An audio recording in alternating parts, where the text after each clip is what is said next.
Guys, welcome back, and today we're gonna go over some of the most common mistakes that people make when changing their helmet visors. In this case, we're going to talk about the Cookie G3. We get a lot of people calling us with questions that in regards to the visor, how to properly place it so it still creates a good seal, and we're going to go over top to bottom how to replace it. It will be basically the same way as you replace a side plates and all that.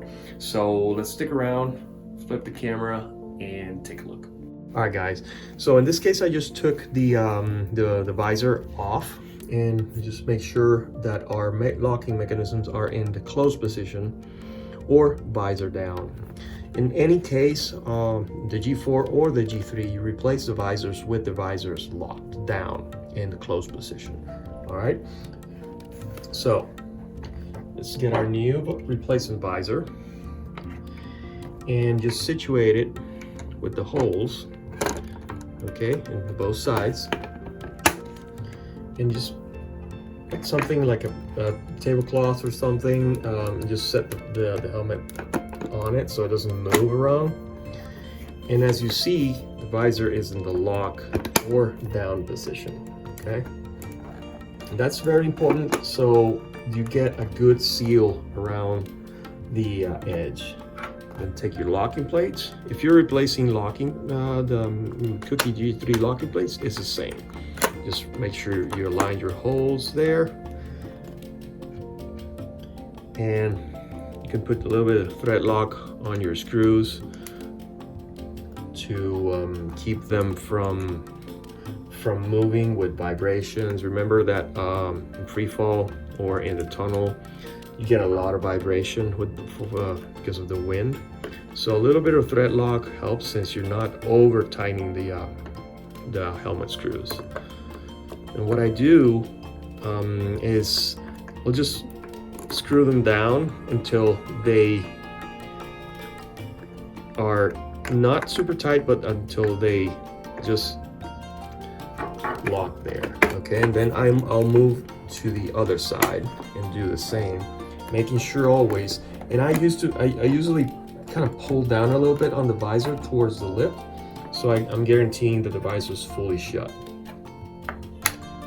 And add your replacement your screws there. And remember, don't over tighten them.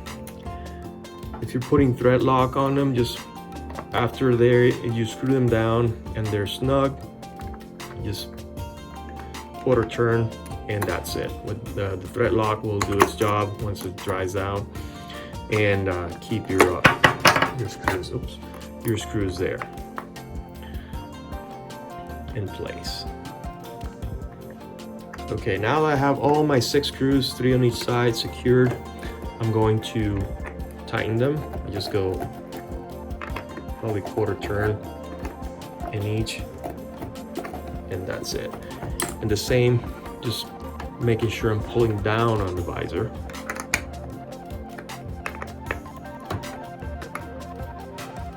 And that's it. So that ensures that you have a good seal all around, and that the life of your silicone springs in the G3 mechanism are going to last a little bit longer. We do have replacements for those. Also, when something that I see a lot around the drop zones, I see a lot of people taking their helmet off. In this case, I'm talking about the G3, and they leave the visor open, and they set the helmet down, they leave the visor open. That puts a lot of stress on the springs and overstretches them. So you probably see that you're going through replacement springs too fast. That's because of that. So once you take your helmet off, you set it down, flip the visor down to the lock position, and until your next jump. That will guarantee that the life of your springs is going to be a little bit longer, and you won't have like a loosened or wobbly visor on free fall, and that seal will remain a good seal either for the tunnel or for skydiving.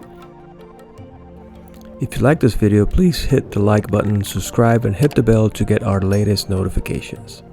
Thank you for watching, and I'll see you in the next one.